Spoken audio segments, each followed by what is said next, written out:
ഋഷീശ്വരന്മാര് പറയുന്നത് നായം ദേഹോ ദേഹഭാജം ത്രിലോകേ കഷ്ടാൻ കാമാനർക്കതേ വിഭുജം യേ തപോ ദിവ്യം പുത്രകാ ഏന സത്വം ശുദ്ധേ തസ്മാത് ബ്രഹ്മസൗഖ്യം ത്വനന്ദം. അച്ഛൻ മക്കൾക്ക് പറഞ്ഞു കൊടുക്കും. പലതും അനുഭവിക്കുന്ന മനസ്സിന് ബ്രഹ്മസൗഖ്യം തു അനന്തം. ആരനുഭവിക്കാം? ബ്രഹ്മസുഖം. ആ ഒരു അനുഭൂതി കൂടെ അനുഭവിച്ചുകൊണ്ട് വേണം നമ്മൾ ഇവിടെ നിന്ന് യാത്ര ചെയ്യണം. അപ്പൊ അതിനെന്താ വേണ്ടത്? അതിന് പ്രഹ്ലാദൻ വഴി പറഞ്ഞത്. പ്രഹ്ലാദൻ പറയുന്നു, ഈ നരസിംഹം ആയി ഭഗവാൻ അവതരിച്ച് ഹിരണ്യകശിപുവിനെ കീറി മുറിച്ച് പ്രഹ്ലാദനെ അനുഗ്രഹിക്കുന്ന രംഗമാണ് നമ്മൾ കണ്ടത്. ഈ ഹിരണ്യകശിപു എന്ന് പറയുന്ന ഒരു ശക്തി നമ്മുടെ ഉള്ളിലുണ്ട്. ആരാണ് ഈ ഹിരണ്യകശിപു? ഹിരണ്യം എന്ന് പറഞ്ഞാൽ സ്വർണമെന്ന്, കശിപു എന്ന് പറഞ്ഞാൽ മറാന്നർത്ഥം, മൂടി, പുതപ്പ്. കശ്യപം, നീ എന്താ പറയാ, കശിപു എന്നുള്ള ശബ്ദത്തിന്റെ മറ്റൊരു അർത്ഥം പുതപ്പ് എന്നൊരു അർത്ഥമുണ്ട്, കശിപു. അപ്പോ ഹിരണ്യകശിപു എന്ന് പറഞ്ഞാൽ ആരാണ്? സ്വർണത്തെ മൂടിയിരിക്കുന്നത് എന്ന് പറഞ്ഞാൽ എന്താ ഇവിടെ അർത്ഥം? തൻ്റെ ഉള്ളിലുള്ള അമൂല്യമായ ഈശ്വര ശക്തിയെ മൂടി ജീവിക്കുന്നവൻ ആരാണ്? ഹിരണ്യകശിപു. അപ്പൊ ഈ ഹിരണ്യകശിപുവാരൊക്കെ ഇപ്പോ ജീവിച്ചിരിക്കുന്നുണ്ടാവോ? ഉണ്ടാവോ? നമ്മളൊക്കെ തന്നെയാണ് ഈ ഹിരണ്യകശിപുമാർ. നിങ്ങൾ ധരിക്കേണ്ട ഇതൊക്കെ ഏതോ കാലഘട്ടത്തിൽ നടന്ന കഥയാണ്. നമ്മുടെ ജീവിതം തന്നെ ഈ ഹിരണ്യകശിപുവിന്റെ കശിപുത്തരം മാറ്റണം. അതാണ് ഈ കീറി മുറിച്ച് കുടൽമാലകളൊക്കെ പുറത്തെടുത്തു എന്ന് പറഞ്ഞാൽ, വാസ്തവത്തിൽ ഈ കുടൽമാലകളല്ല ഭഗവാൻ പറിച്ചെടുക്കുന്നത്. ഈ ഉള്ളിൽ നിറഞ്ഞിരിക്കുന്ന ഭഗവത് ശക്തിയെ മൂടുന്ന കെട്ടുബന്ധങ്ങളെ പൊട്ടിക്കുക. ഇതൊക്കെ ഒരു ഉപനിഷത്ത് മന്ത്രത്തിന്റെ കഥ ആവിഷ്കാരം.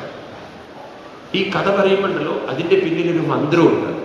ഭാഗവതത്തിൽ പ്രഥമസ്കന്ധത്തിൽ തന്നെ പറയും, നിങ്ങൾ കേട്ടിട്ടുണ്ടാവും, വിദ്യതേ ഹൃദയഗ്രന്ഥി ചിദ്യന്തേ സർവസംശയ ക്ഷീയന്തേ ചാസ്യകർമാണി ദൃഷ്ട ഏവാത്മനീശ്വരേ. മനസ്സിലായില്ല? വിദ്യതേ ഹൃദയഗ്രന്ഥി, ഹൃദയഗ്രന്ഥികൾ പൊട്ടിക്കണം. ഹൃദയഗ്രന്ഥി എന്ന് പറഞ്ഞാൽ ഹൃദയം പറഞ്ഞ മനസ്സ്, അതിനെ മറയ്ക്കുന്ന ഗ്രന്ഥികൾ, കെട്ടുകൾ, അതിനെ പൊട്ടിക്കണം. എന്താണ് ഹൃദയഗ്രന്ഥി?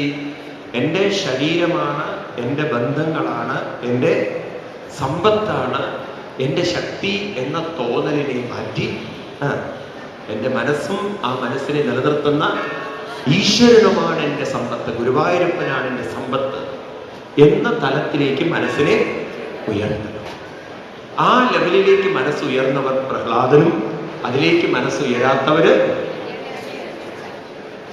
അപ്പൊ നമ്മളിൽ തന്നെ ആരുണ്ട്? ഹിരണ്യകശിപുവുമുണ്ട്, പ്രഹ്ലാദനുമുണ്ട്. ഇനി സ്വയം ചോദിക്കുക, കൂടുതൽ ആരാ ഉള്ളത് എന്ന്. അപ്പൊ നമ്മുടെയൊക്കെ ഉള്ളിലുള്ള ഒരു പൊട്ടിക്കണം. ആരാ ഇത് പൊട്ടിക്കേണ്ടത്? നോക്കൂ, ഭഗവാൻ നരസിംഹ രൂപത്തിൽ വന്നു. നരൻ എന്ന് പറഞ്ഞാൽ വിവേകം, സിംഹം എന്ന് പറഞ്ഞാൽ ശക്തി. ഇത് രണ്ടിന്റെയും സമന്വയമാണ് നരസിംഹം. ശക്തിയുള്ള മൃഗങ്ങളിൽ വെച്ച് ഏറ്റവും ശക്തിയുള്ള മൃഗമാണ് ആര്? സിംഹം. അപ്പൊ നമുക്ക് വിവേകവും വേണം, അറിവും വേണം, അഭ്യാസവും വേണം. അറിവിന്റെയും അഭ്യാസം, ശക്തി എന്നത് അഭ്യസിച്ചുണ്ടാക്കണം. മനസ്സിലായില്ല? സിംഹം ശക്തിയുടെ പ്രതീകമാണ്. ശക്തി ഉണ്ടാവണമെങ്കിൽ നിരന്തരം അഭ്യാസം വേണം. അപ്പൊ നരസിംഹം എന്ന് പറഞ്ഞാൽ എന്താണ് അർത്ഥം? അറിവും അഭ്യാസവും ഉണ്ടെങ്കിൽ അവർക്ക് അവരുടെ ഹൃദയഗ്രന്ഥികൾ പൊട്ടിച്ചുകൊണ്ട്, അവരുടെ അജ്ഞതയുടെ ബന്ധനങ്ങൾ പൊട്ടിച്ചുകൊണ്ട് മനസ്സിനെ ഈശ്വരനിലേക്ക് ഉയർത്തി പ്രഹ്ലാദനായി തീരാൻ സാധിക്കും എന്ന് പറയുന്നൊരു കഥയാണ് നരസിംഹാവതാര കഥ. അപ്പൊ ഈ കഥ എവിടെയാണ് നടക്കേണ്ടത്? നോക്കൂ, നിങ്ങൾ എവിടെയാണ് നടക്കേണ്ടത്? നമ്മുടെ സ്വന്തം ഉള്ളിൽ നടക്കേണ്ട ഒരു കഥയാണ്. ഇതേതോ കാലഘട്ടത്തിൽ കഴിഞ്ഞു പോയൊരു കഥയല്ല. മനസ്സിലാവുണ്ടോ? ഇതൊക്കെ തലയിൽ കയറുന്നുണ്ടോ? ഇല്ല, മനസ്സിലാക്കിയാൽ നല്ലതാണ്. ചിലര് മനസ്സിലാവുന്നുണ്ടെന്നൊക്കെ പറയുന്നുണ്ട്. പക്ഷേ ഇതൊക്കെ കഴിഞ്ഞ് അവരോട് ചോദിച്ചാൽ എന്താ മനസ്സിലായത്? ഒരു കാര്യം മനസ്സിലായി സ്വാമി, എന്ത് മനസ്സിലാവില്ലാന്ന് മനസ്സിലായി.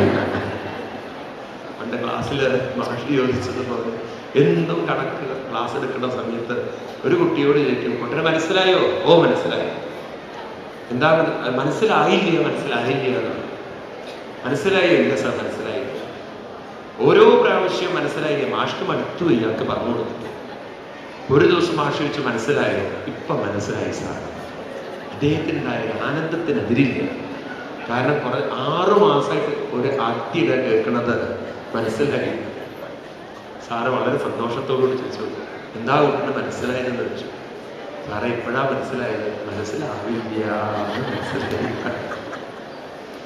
6 മാസം കഴിഞ്ഞിട്ട് ഇതുപോലെ ഇതൊക്കെ 7 ദിവസം കഴിഞ്ഞിട്ട് എന്താ മനസ്സിലായത് എന്ന് ചോദിച്ചു കഴിഞ്ഞാൽ സാമ്പാറിൽ ഇത്തിരി കൂടി പുളിയാവായിരുന്നു തോന്നുന്നു.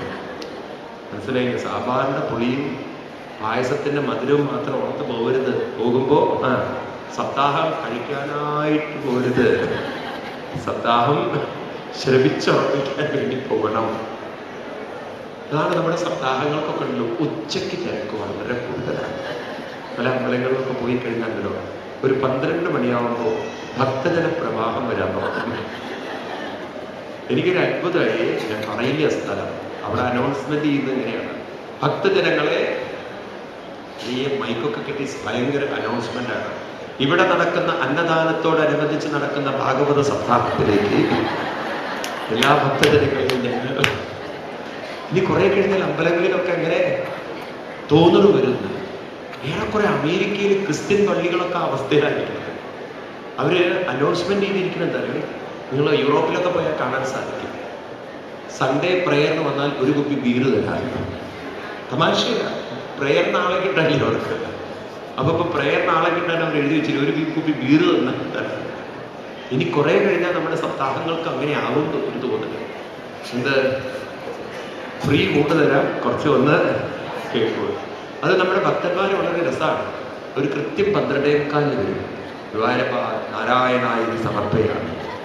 ചിലവർ ആ സപ്താഹം നടക്കുന്ന പന്തലിലേക്ക് തന്നെ കയറില്ല, ക്യൂ അപ്പുറത്തായിരിക്കും വേറെ അന്നദാനത്തിൽ. അതിലേ കടന്നു ആ രൂപത്തിലാവരുത്. കഥയിൽ ഒതുങ്ങുന്നത് കൊണ്ടതാണ്. അപ്പൊ നോക്കൂ, നിങ്ങൾ രാവിലെ 5:30 മണിക്ക് ഇവിടെ വന്നിരിക്കണോ? എത്ര ആത്മാർത്ഥമായിട്ട് കേൾക്കണോ?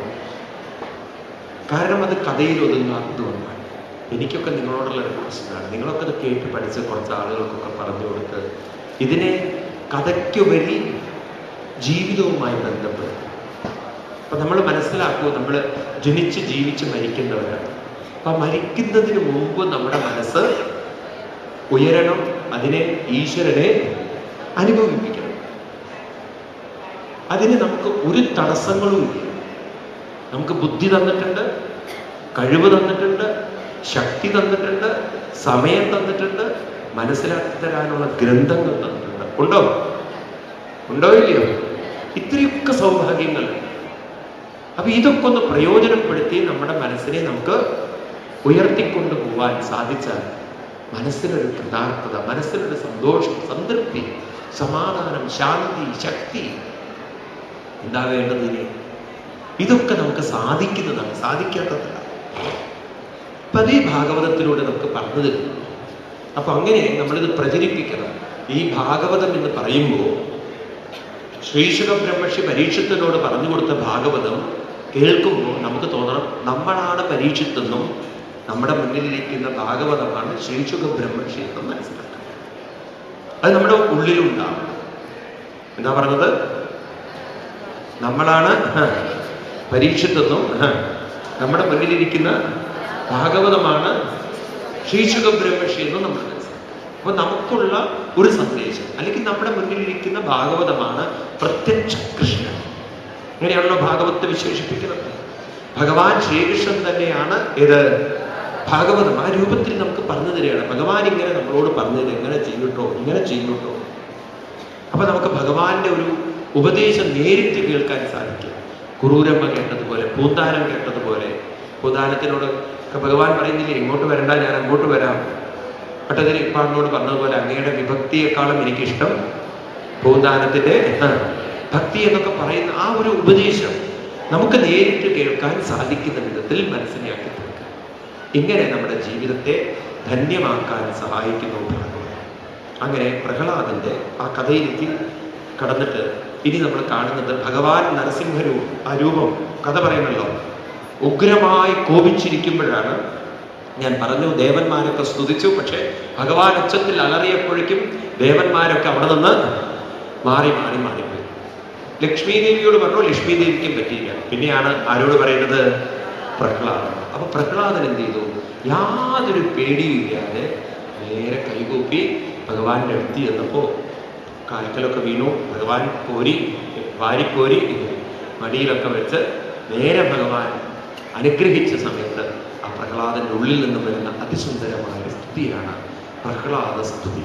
ശ്രീമദ് ഭാഗവതത്തിലെ 7-ാം സ്കന്ധത്തില് 9-ാമത്തെ അധ്യായം അതിസുന്ദരമായ സ്തുതിയാണ്. ഇവിടെ പറയുന്നു, ബ്രഹ്മാവ് പ്രഹ്ലാദനോട് പറയാണ്, ഏവം സുരാദയ സർവേ ബ്രഹ്മരുദ്ര പുരസ്സരാം നോവേദമശകന്മന്യോ സംരം സുദുരാസദം പ്രഹ്ലാദ പ്രേഷയാമാസ ബ്രഹ്മാവസ്തി ഗ്രമന്തിക ആദപ്രശവയോ വേഹി സ്വപിത്രേ കുപിതം പ്രഭും സ്വപാദമൂലേ പതിനം തമർപ്പകം വിലോക്യ ദേവകൃപയാ പരിപ്ലുതാം ഉത്താപതശീർഷതകരാംബുജം കാലാവിത്തത്രധിയം കൃതാഭയം സസൽകരസ്പർശദുധാകിലാശപാം സപദ്യഭിവ്യക്തപരാത്മദർശന തത്പാദപത്മം കൃതി നിർവൃതോദതോ ഋഷ്യസ്തനോ ക്ലിന്നഹൃതസ്രുലോചന. ഭഗവാന്റെ പാതാരവിന്ദത്തിൽ ചെന്ന് വീണപ്പോ ഭഗവാൻ തലയിൽ തലോടിക്കൊണ്ട് ആലിംഗനം ചെയ്ത് ആ ഭഗവാൻ അനുഗ്രഹിച്ച സമയത്ത് പ്രഹ്ലാദൻ എന്ന ഭഗവാന്റെ മുന്നിൽ നിന്നുകൊണ്ട് ഭഗവാനെ സ്തുതിക്കുകയാണ്. ആ സ്തുതി വളരെ രസമാണ്. ശ്രീ പ്രഹ്ലാദൗവാച ബ്രഹ്മാദയസുരഗണാമനയോദസിദ്ധ സത്വീകദാനമതയോ വചസംപ്രവാഹൈ നാരാധിതം ഗുരുഗുണേ അധുനാ വിപ്രോ കിം തോഷ്ടുമഴേ ഹരിസമേ ഹരിരുഗ്രജാദേ ബ്രഹ്മാദയ. ഹേ ഭഗവാനെ, ബ്രഹ്മാദി ദേവന്മാരൊക്കെ അങ്ങേ സ്തുതിച്ചു, കീർത്തിച്ചു. പക്ഷെ അവരൊക്കെ ഭയം കൊണ്ട് പുറകോട്ട് ഓടി. അവർക്കൊക്കെ സാധിക്കാത്തൊരു കാര്യം എന്നെ കൊണ്ട് സാധിപ്പിച്ചിട്ടുണ്ടെങ്കിൽ അത് അവിടുത്തെ ഒരു അനുഗ്രഹം മാത്രമല്ലേ, അവിടുത്തെ ഒരു കാരുണ്യം മാത്രമല്ലേ. അതുകൊണ്ട് ഞാൻ ഭഗവാനെ അങ്ങയുടെ കാരുണ്യത്തിന് മുമ്പിൽ പ്രണമിക്കുന്നു. നോക്കട്ടെ, ഇവിടെ പ്രഹ്ലാദൻ ബ്രഹ്മാദിദേവന്മാർക്ക് സാധിക്കാത്ത കാര്യമാണ് ആർക്ക് സാധിച്ചത്? പ്രഹ്ലാദന് സാധിച്ചത്. പ്രഹ്ലാദൻ പറയുന്നു, ബ്രഹ്മാദിദേവന്മാർക്കൊക്കെ ഭയമുണ്ട്, എന്നാൽ പ്രഹ്ലാദന് എന്തില്ല? ഭയമില്ല. ശ്രദ്ധിക്കുന്നേ പറയുന്നത്, നമ്മളൊക്കെ കുട്ടിക്കാലത്തേ ഉണ്ടാക്കിയൊരു ഭക്തി ഭയഭക്തിയാണ്. അത് വാസ്തവത്തിൽ ഹിന്ദു മതത്തിന്റെ അല്ല, അത് ക്രിസ്തു മതത്തിൽ നിന്ന് പ്രചരിക്കപ്പെട്ടിട്ടുള്ളത്. അവർക്കാണ് ദൈവം ശിക്ഷിക്കുന്നത്, നമുക്ക് ദൈവം ഒരു ശിക്ഷകനല്ല. ശ്രദ്ധിക്കണേ, ഞാൻ പറയുന്നത് വളരെ ശ്രദ്ധിക്കണം. ഇപ്പൊ ക്രിസ്ത്യൻസിന്റെ ഇടയിൽ ഒരു വിശ്വാസമാണ്, പാപം ചെയ്താൽ ദൈവം അവരെ ശിക്ഷിക്കും, നരകത്തിലായിരിക്കും. നന്മ ചെയ്താൽ ദൈവം അവരെ സ്വർഗത്തിലെത്തിക്കും. അപ്പൊ ഈ സ്വർഗവും നരകവും ഒക്കെ കൊണ്ടുപോകുന്നത് ദൈവമാണെന്ന, ഈശ്വരനാണെന്ന ഒരു വിശ്വാസം. വാസ്തവത്തിൽ അവര് കാര്യങ്ങൾ മനസ്സിലാക്കാത്തതുകൊണ്ടാണ്. ഈ നിങ്ങൾ ബൈബിളൊക്കെ എടുത്ത് വായിച്ചു കഴിഞ്ഞാലോ അവിടെ ഒരു കാര്യം കാണാൻ സാധിക്കും. 3 കാര്യങ്ങളാണ് പറയുന്നത്: പിതാവ്, പുത്രൻ, പരിശുദ്ധാത്മാവ്. ഇത്രയുള്ള ഈ ട്രിനിറ്റി, ഹോളി ട്രിനിറ്റി.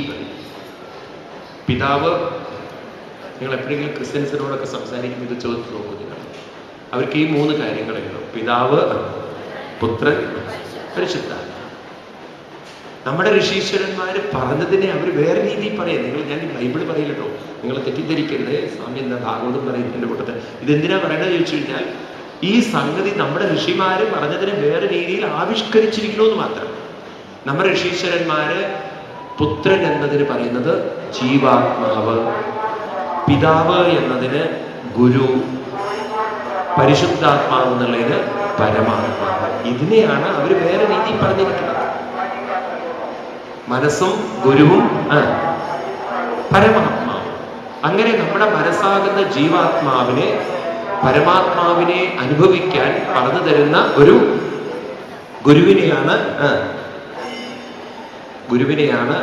പിതാവ് എന്ന് വിളിക്കുന്നത്. ഭഗവത്ഗീതയിലെ 10ാമത്തെ അധ്യായത്തിൽ 47ാമത്തെ ശ്ലോകത്തിൽ അർജുനൻ കൃഷ്ണനോട് പറയുന്നുണ്ട്, പിതാസി ലോകസ്യ ചരാചര പ്രഭു. അവിടുത്തെ ലോകത്തിന്റെ ആരാണ്? പിതാവാണ്. ഞാൻ പല ക്രിസ്ത്യാനികളോടും പറയാറുണ്ട്, ഈ ക്രിസ്തു പറഞ്ഞത് ഞാൻ പുത്രനാകുന്നു. ആരാണ്? പുത്രനാകുന്നു. അപ്പൊ ഈ കൃഷ്ണനാണ് ഗുരുവായി ലോകത്തിൽ വന്നിട്ടുള്ളതെങ്കിൽ ഭഗവാൻ ശ്രീകൃഷ്ണന്റെ പ്രത്യേകത ഉണ്ട്. ഈ ലോകത്തിൽ അനവധി അവതാരങ്ങളുണ്ടെങ്കിലും അവതാരങ്ങളിൽ വെച്ച് പൂർണ്ണാവതാരമായി കണക്കാക്കുന്ന അവതാരമാണ് ആര്?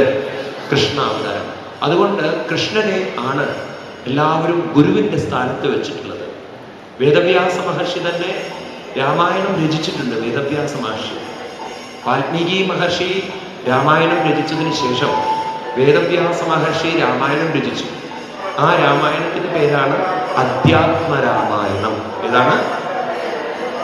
ഈ അധ്യാത്മരാമായണത്തിന്റെ മലയാള ആവിഷ്കാരമാണ് എഴുത്തച്ഛൻ എഴുതിയ രാമായണം. അത് വ്യാസരാമായണത്തിന്റെ മലയാള തർജ്ജമയാണ്.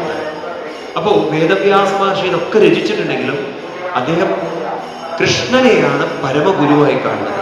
അതുകൊണ്ടാണ് കൃഷ്ണം വന്ദേ ജഗദ്ഗുരു വസുദേവ സുതം ദേവം കംസചാണൂരമർദ്ദനം ദേവകീ പരമാനന്ദം കൃഷ്ണം വന്ദേ ജഗദ്ഗുരും. കൃഷ്ണനെ ഗുരുവായി കാണും. ഇപ്പൊ ഭഗവാൻ പിതാവാണ്, ഭഗവാൻ ഗുരുവാണ്. അപ്പൊ ഞാൻ ക്രിസ്ത്യൻസിനോടൊക്കെ പറയാറുണ്ട്, ജീസസ് പറയുന്നത് ഞാൻ പുത്രനാണെങ്കിൽ ആരായിരിക്കണം പിതാവ്? കൃഷ്ണനല്ലേ പിതാവ്? കൃഷ്ണനല്ലേ ഗുരു? നിങ്ങൾ ആ കുരിശ് മാറ്റി കൃഷ്ണന്റെ ലോക്കറ്റൊക്കെ വെക്കുക. കാരണം കുരിശിൽ എന്തിനാ കൊണ്ട് നടക്കുന്നത്? കൃഷ്ണനെ നോക്കും, പുഞ്ചിരിക്കുന്ന ഒരു ഗുരുവിന്റെ ഫോട്ടോ കൊണ്ട് നടക്കൂ. അതിൽ ചില ക്രിസ്ത്യൻസ് ഒക്കെ ഉണ്ടല്ലോ, കുറെ മാറ്റമൊക്കെ വരുന്നവരുണ്ട്. ചിലരൊക്കെ കൃഷ്ണന്റെ ലോക്കറ്റൊക്കെ ഉള്ളിൽ വെക്കുന്നവരുണ്ട്. അവര് പള്ളിയെ പേടിച്ചിട്ടാണ് പലരും ചെയ്യാത്തത്. കാരണം അവർക്ക് പള്ളിയിൽ പോയില്ലെങ്കിൽ വലിയ പ്രശ്നമാണ്. എന്നാൽ നമ്മുടെ ഋഷീശ്വരന്മാരെ നോക്കൂ, ഇത്ര ഫ്രീഡം നമുക്ക് തന്നത് ഇല്ലേ? ഇത്ര ഒരു വലിയൊരു അത്ഭുതകരമായ സംസ്കാരം ലോകത്തിൽ എവിടെയുണ്ട്? പോട്ടെ, നമുക്ക് വിഷയത്തിലേക്ക് കടക്കാം. അപ്പോ ഭയം എന്നത് ഉണ്ടോ? അവർക്ക് ഭക്തിയില്ല. ഈശ്വരനെ ഭയക്കാനല്ല ഋഷിമാര് പറയുന്നത്, ഈശ്വരനെ സ്നേഹിക്കാനാണ്, പ്രേമിക്കാനാണ്. നാരദ ഭക്തിസൂത്രം എന്നൊരു ഭക്തിസൂത്രമുണ്ട്. നാരദ മഹർഷി എഴുതി വെച്ചതാണ്. അതിൽ അദ്ദേഹം പറയും, ഒരു യഥാർത്ഥ ഭക്തന്റെ ഭക്തി എങ്ങനെയാ ചോദിച്ചു കഴിഞ്ഞാൽ ഭക്തി തു പരമപ്രേമം എന്നാണ്.